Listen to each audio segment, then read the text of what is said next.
Now, I have read a lot of different fantasy series, and today I wanted to share with you my top 10 favorite fantasy series of all time. We'll see if this video ever changes, but these are my top 10. I feel so confident about them. Fantasy series that I want to recommend to you. Now, with these top 10, these are only series that have been completed that I can give a fair judgment on. So I'm not going to be doing any standalone fantasy books or ones that still have books coming out, except one series because I just love it so much, so I had to mention it. And as always, I'd really appreciate it if you liked this video, if you wanted to subscribe, and leave a comment down below which of these fantasy series is on your TBR next. But without further ado, let's get into the video. Alright, for this first series, you may see that something is missing from my shelf, and that is none other than the Ember and the Ashes series. This series is so good. It's a YA fantasy series. It's by Sabaa Tahir, and truly every book that Sabaa Tahir has put out has been extraordinary. So there are 4 books in the series. So for the book series that I'm going to talk about in this video, I'm only going to mention what happens in the first book in the series because I want to make sure that I don't accidentally spoil anything.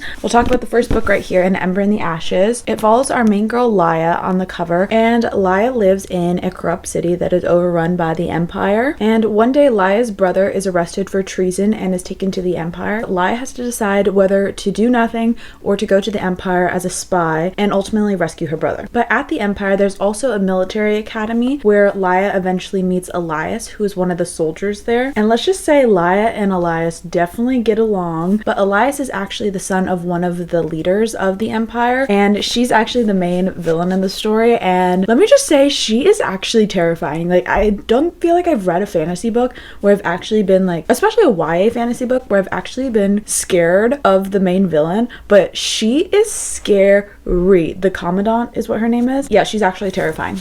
So Elias ultimately has to choose in a similar way with Laya, whether he keeps his ordinary life as a soldier or ultimately takes a risk for the greater good. The characters in this book are so good. There's one character here specifically that is actually one of my all-time favorite characters in like all the books I've read. I don't want to spoil it because I don't want to spoil it, but character development, let's just say that. Oh, I love it. So I have read this series twice now. First time I physically read them for the most part, and then the second time I solely listened to the audiobooks. And if you're an audiobook listener, I would highly recommend these audiobooks. They're so good. With fantasy books, I feel like I lose my train of thought a lot of the time, and I can't really listen to a fantasy book, but these ones are really easy to follow, and the narrators are so good. But yeah, I will never stop recommending this series. It is so near and dear to my heart. I love it so much. If you've never heard of it and you want to try it out, I would highly recommend it. The next series is actually a duology, and I actually haven't read it in quite a bit of time, but I definitely want to reread it, and that is none other than the Dance of Thieves duology. Oh, this is so good. I love these covers. Like, these are amazing anyways. But this is Dance of Thieves by Mary E. Pearson, and this is an enemies to lovers YA fantasy. So in this series, you follow Jace and Kazi, and Kazi is a former street thief, while Jace is about to become the new leader of the Empire. Kazi is sent by one of the queens in another empire to investigate the Ballinger clan, but while Kazi is investigating the Ballingers, she is hiding the secret that she is a spy. Her and Jace start to form a deeper connection. Ultimately, things go awry. This duology is so good. One of my top 3 book boyfriends is Jace Ballinger because he is just so perfect, and I love him and Kazi's relationship so much. I'm not gonna lie and say that I remember everything in this series because I don't, and for that reason I must reread. But what I do remember is there being a good balance of romantic elements in this series. Like, it didn't feel like too much where it was just kind of like a romantasy. Like, there was definitely a lot of plot, but also like not too much plot where it just became kind of boring. It's also a very easy read. Like, I flew past Vow of Thieves. I remember I read this in like maybe it was 2 sittings, but I read like pretty much the whole book on a plane ride from Boston to Seattle, and I absolutely devoured it. Did I cry? Absolutely yes. But it's so good. The writing is so beautiful. I would definitely recommend it. Okay, let's talk about another duology. I actually just finished this duology maybe last week. That's how good it is that it's on my top 10 list of fantasy books. And that is none other than the Book of Cadence series by Rebecca Ross. So the first one is A River Enchanted, and the second one is Fire Endless. This series is not for the faint of heart. Make sure you're in a good emotional state before reading this, because I haven't read a book series in a long time that has made me as emotional as this series has. When I say that, I don't mean that it's like inherently sad and depressing. Not that. It's just so beautiful, and there are so many scenes in this series that just made me so overly emotional and just made me like weep. Oh my gosh, it's so good. So let's get into the plot. So in the first book, A River Enchanted, it starts off with one of our main characters, Jack, who is summoned back to his homeland of Cadence and is told that a bunch of little girls in his town are going missing and they need him to help them find out what's going on. So Jack actually has a special talent and is called a bard. And what a bard does is that they're able to play music in order to summon gods and the spirits. So the leaders of Cadence believe that he is going to be able to help them find little girls. When Jack arrives in Cadence, though, he is welcomed by his old nemesis Adara, and she is actually the future leader of their clan. But what Jack soon realizes once arriving to Cadence is that what's going on is a lot more complicated than what he believed it to be. The characters in this duology are so amazing. Rebecca Ross's writing needs to be studied. Her writing is just so good. It makes you feel like these characters are coming alive out of the pages. There's a couple in this book that ever since I finished this series, I have thought about truly daily, and I can't get enough of them. Their relationship is so unique, and I haven't read a relationship really like that in a book, but I love them so much. I forgot to mention this, but this is actually an adult fantasy series. I believe this is her only adult fantasy series, Rebecca Ross is. We're actually going to talk about another Rebecca Ross series. Maybe I'll just do that next, just make it fun. But yeah, if you haven't picked this up, highly recommend it. I know I keep saying that about these books, and I know that's obvious that I recommend them, but truly life-changing. You know, since we're talking about Rebecca Ross, let's just get on into the next series, and that is none other than the Divine Rivals series. I believe this series is actually called like the Letters of Enchantment or something like that, but these are my Fairy Loot special editions. This one just came in the mail yesterday, the Ruthless Vows edition. I'm obsessed. Look how cute they are together. So these were actually my first Rebecca Ross books that I ever read, and I was immediately obsessed. This is a YA fantasy duology, and it's kind of similar to the Book of Cadence books, where it's kind of more like magical realism. In these books, you follow Iris and Roman, who work together at a newspaper gazette, and they don't really get off to a good start together. They kind of have a workplace rivalry, and they really don't get along at the beginning. Also at this time, there are mythical gods that are feuding, and it's causing war on Earth to happen, and Iris's brother is actually a part of the war and is fighting in the war. And one day she's writing letters to her brother on her typewriter, but little does she know that her typewriter is actually connected to her nemesis Roman. So the two are corresponding back and forth, but not knowing that they're actually talking to each other. And ultimately, they form this really genuine and sweet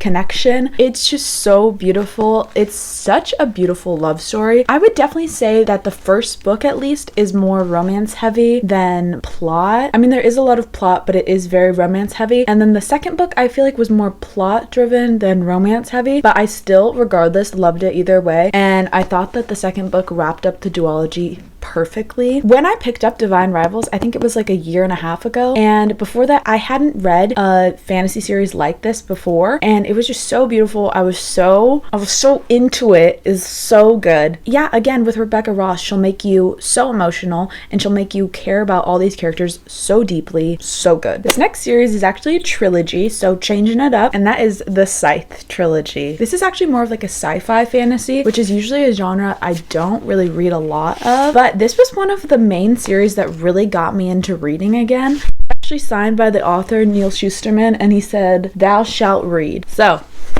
I think my sister told him, like, when she was getting it signed for me, that this was like the first series in a while that I had read, and so I felt like that was a little bit of shade on his part, but regardless, love it. Love your writing, man. So this book takes place in a society where there is no longer hunger, no longer wars, no longer any problems, and humanity has basically conquered all of those things, and even death. So the society decides that in order to keep population at a minimum and for society to still prosper, they ultimately have to have these people called scythes that kill people. So Stick with me, it's so good. And this book follows our two main characters, Citra and Rowan, who are called to be an apprentice to a scythe. And Citra and Rowan do not want to be scythes. They're called one day to become one, and they ultimately don't have a say in whether or not they want to do it. And what Citra and Rowan come to find out is that this so-called perfect world that they live in actually isn't so perfect, and they have to decide whether they want to be a part of it and stay being a scythe or overall change the world that they live in. It's so good. I need to reread this series. There are so many twists and turns, and it will genuinely keep you on the tip of your toes, front of your seat. Keep you on front of your seat the entire time you read it. Now, with this series, I do remember the last book wasn't my favorite, but I think that was just because it had a lot more sci-fi elements than the other books did. But regardless, I do want to reread the series,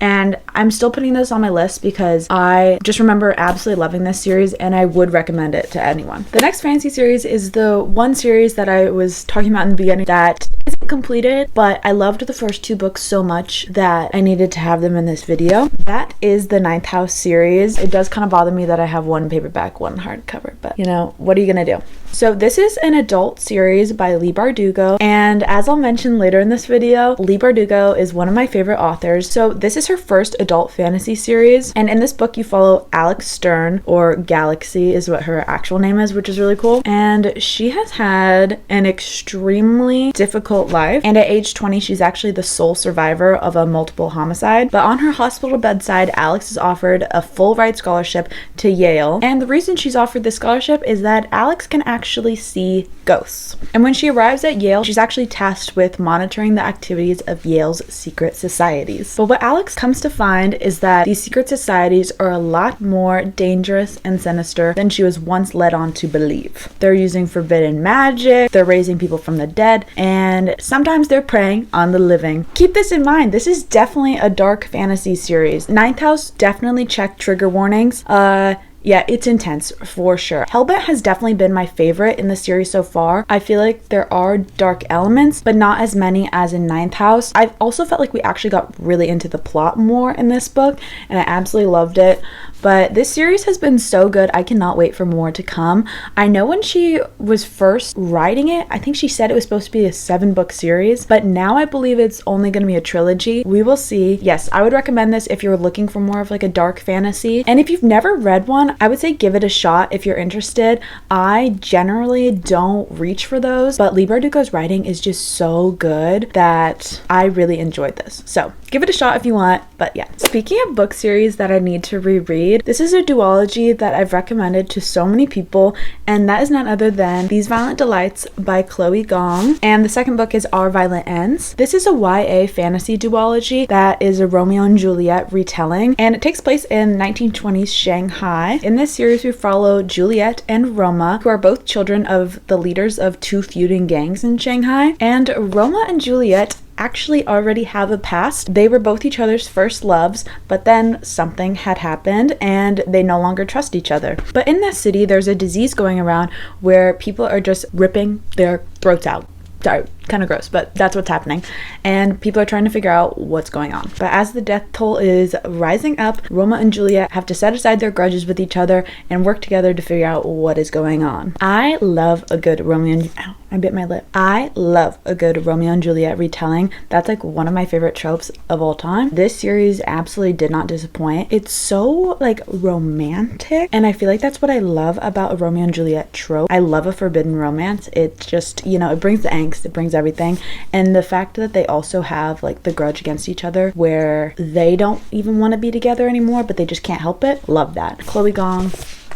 I believe this was her debut series, which is actually insane. And she was like 20 something when she wrote this. That's crazy to me. I feel like I haven't achieved anything. But yes, go read this. So good. Love it. All right, the next series is the Darker Shade of Magic series. This is a adult fantasy trilogy by V.E. Schwab. In this society, there are 4 different Londons. One is gray, one is red, one is white, and one is black. And each one of these different Londons has different characteristics. And we follow our main character, Kel, who is a part of Red London. And he is actually one of the last magicians that can travel between all of the different worlds. So he acts as an ambassador and a messenger for all of the Londons. But while he's doing that, he is actually smuggling items too without anyone knowing. And one day when he's leaving Grey London, the London that has no magic, he runs into Delilah Bard, who is a thief that lives there in Grey London, and she does rob him, but then she also saves him from a dangerous enemy. And Delilah is done living in Grey London where it's all boring. In order to repay her, she asks Kel to take her with her. But things are going awry for all of the Londons, and ultimately it's up to Kel and Delilah Bard to help save all of the Londons. I know that summary was very general, but there's like so many things that happen in this series. I feel like would be very hard to give a summary without spoiling things. There's so many different elements to this book series that I love. I feel like it's one of the more creative fantasy series that I've read in a while. It's a very unique fantasy series. Like, I haven't read a single fantasy series like this before.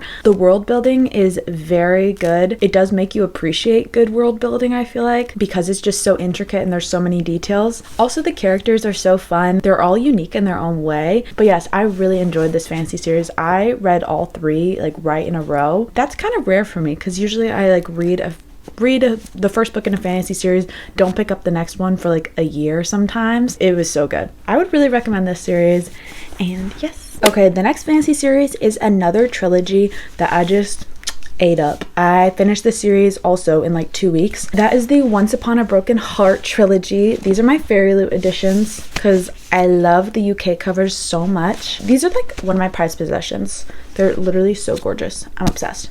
And I'm also obsessed with what's inside them, like the words. So this is the Once Upon a Broken Heart trilogy by Stephanie Garber. It's a YA fantasy, and I would say this is one of the most like whimsical, fairy tale-esque fantasy books I've ever read. And in this book series, we follow our main girl, Evangeline Fox, who is just a lover girl at heart. And one day she finds out that the love of her life is marrying someone else. And Evangeline is desperate to stop the wedding, and so she strikes up a deal with the Prince of Hearts, and in exchange for his help, he asks for 3 kisses at any point in time that he desires. But ultimately, Evangeline realized there's a lot more at stake than what she was offered. I know that was a very general summary, but I really don't want to give anything away in this series. But I will have to say the love story in this, top notch, obsessed with it. Book 2 is absolutely my favorite book in this series, but I would say the series as a whole I loved so much. It's such a fun fantasy series. Like I said, it's so whimsical and fun, but there's also like a dark side to it too. But it really like it has levels to it as well. And there's some quotes in here that are just so good that I'm obsessed with, and I just recommend this to anyone. It's such an easy read too. If you get into this, or if you're in a reading slump, I would highly suggest this series. I flew through it. Absolutely so good. So I would recommend this. Okay, with this next series, I felt like I should just move the camera to go ahead and talk about it instead of just grabbing all the books. So this is my Shadow and Bone, Six of Crows, King of Scars, Grishaverse Shrine. This is one of my favorite fantasy series of all time, and I know I'm cheating by mentioning all 3. I do have one that is definitely my favorite, but I feel like I need to talk about the entirety of it because it's kind of a little bit confusing. I feel like if you don't know about the Grishaverse, like getting into it, like where to start. So this is my little segment where I'll tell you where to start and how I feel about each series. There are 2 different orders in which you can read the series, and it's totally up to you. I did it one way, but it's totally up to you. So in chronological order of publishing, the Shadow and Bone series is the one that came out first. So that's Shadow and Bone, Siege and Storm, and Ruin and Rising. So we have that trilogy right there. And in that trilogy, you follow Alina Starkov, who is an orphan, but is one day found to have magical abilities of summoning the light. And this book takes place in Ravka, and those that have magical abilities in this land are called Grisha. And so Alina is brought to train at an academy where all the different Grishas train. And if you're a Grisha, there are a plethora of different magical abilities that you can have, but no one else has Alina's ability to summon the light, and thus she is called the Sun Summoner. So at this academy, she meets the Darkling, who, while she is able to summon light, he is able to summon darkness. And they kind of form this deeper connection. And there are kind of a lot of problems that are going on because a lot of people are wanting to put a stop to the Grisha because they feel that they're unnatural. Ultimately, there is a lot of conflict that arises. That's a general summary of those 3 books. Next, we have the Six of Crows, Crooked Kingdom duology. And these books take place, I believe, 2 years after Shadow and Bone, Siege and Storm. Totally different characters in this book. So you can, if you want, you can just read this duology and you don't even have to read the trilogy. These are my favorite for sure. But in these books, you follow a group of of 6 kind of misfits that are all teaming up together in order to go on a heist. And this duology is so good. The characters, you will be obsessed with them. It's multiple POV, so each chapter is from the perspective of a different character in the book. These are definitely my favorite books that Leigh Bardugo has ever come out with, and they were actually my first books that I read of hers. So like I said, you can read either order, but I actually read Six of Crows and Crooked Kingdom before I read Shadow and Bone. There are some Easter eggs in Six of Crows and Crooked Kingdom about Shadow and Bone that, like, it's kind of like when you read a romance book, and if it's a romance series and there's like, you're reading like the second book and you haven't read the first, you might miss some Easter eggs, but overall you get the plot and the gist and you don't really need to know it. That's like this. These are amazing. I will never stop recommending them. And then lastly, there's another duology, and it's King of Scars and Rule of Wolves, so you can't really see them back there. But these books follow 2 characters from Shadow and Bone and 1 character from Six of Crows, actually. So with this duology, you definitely need to read both series because there are a lot of spoilers. I haven't read these in a while, but I think that you probably wouldn't really understand the plot or really like these at all if you hadn't read the other series. And these follow 3 of my favorite characters that are in the whole Grishaverse series. So obviously I loved this series so much. I don't know if Leigh Bardugo is going to come out with any more books, but to me it's just a perfect fantasy series, and I'll never stop recommending them. So alright guys, that's all I have for you today. I hope you enjoyed because this is a topic I'm very passionate about. I love fantasy books so much, and these characters all mean so much to me. I am always looking for new fantasy book recommendations or just book recommendations in general. So if you have any fantasy books that you have read recently that you recommend, please let me know in the comments down below. I need more, obviously. Yeah, these are my top 10, but I'm more than looking forward to having more than 10 favorite fantasy series. But yeah, I hope you guys enjoyed this video, and I'll see you in the next one. Bye guys.